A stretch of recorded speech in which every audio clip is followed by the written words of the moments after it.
სიტყოდი მოგზაურობაზე, როგორც პრიორიტეტზე. ანუ თავად ორივე სიტყვა იგივეა ჩემთვის, იმიტომ რომ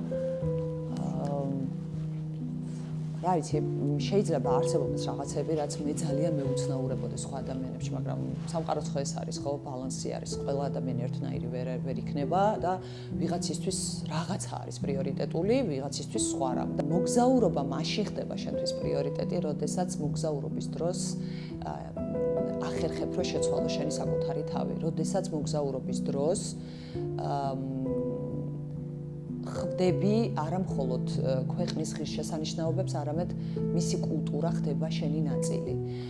მოგზაურობა შენთვის პრიორიტეტი მაშინ გახდება, როდესაც მიხვდები, რომ საწუწუნო თურმე არაფერი გაქვს, იმიტომ რომ ისეთ ადამიანებს შეგახვედრა სამყარომ და ისეთი რამ მოისმინე მათ ოჯახებში, რომ თურმე შენ არაფერი არ გიჭირს რეალურად.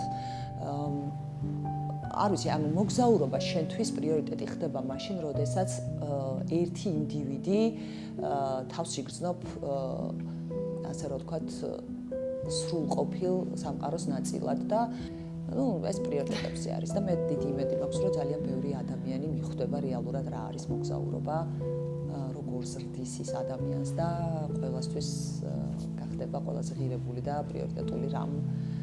მე ამის ძალიან დიდი იმედი მაქვს.